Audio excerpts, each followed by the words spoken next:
Allah Azza wa Jal, for example, commands in Quran in many places. One of them, for instance, "U'budu rabbakum." U'budu rabbakum. Enslave yourself to your master. If you want to know, we study a lot of Quran, you know. You could study tafsir for years and years and years and years. And somebody, my teacher asked me actually, one time I was studying with him, and I'd been not years, I was studying Quran with him for like 6 months, and he asked me, give me the summary of the Quran, one sentence. Actually, then I said, one sentence? He goes, okay, fine, 2. So he wants a summary of the whole Quran in 2 sentences. And I'm thinking, I'm going, in my head, I'm doing a review of the stuff he talks about all the time. How am I going to summarize the entire Quran in 2 sentences? And I remembered what he said and I used it, and he said, you're right. Alhamdulillah. Here's what it was. Number 1, accept Allah as master and accept yourself as slave.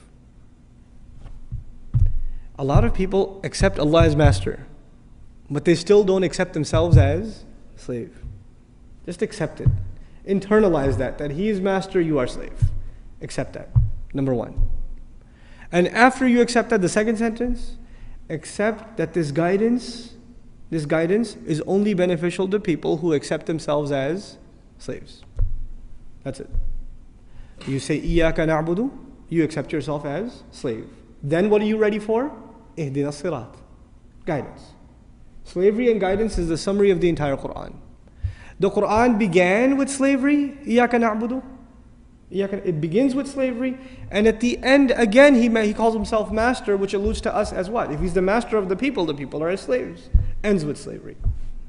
So this is the heart of the matter. The heart of the matter is people refuse to accept Allah as slave. And by the way, this discussion will go a little further, inshallah ta'ala, today, but one of the side notes of it, a lot of people have no hard time accepting Allah as the creator. That's okay.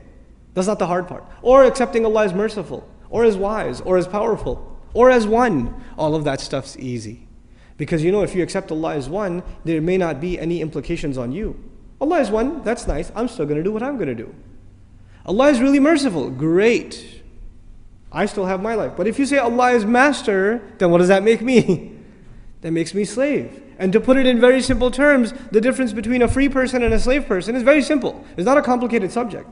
The difference between a free person and a slave person is a free person does whatever he or she wants. What does a slave do?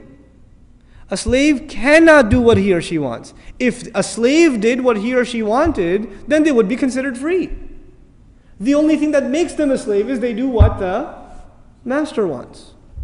If you accept that your will comes under the will of Allah, your will has to be submitted like a slave before the will of the master. Then you've understood what this book is, what this message is.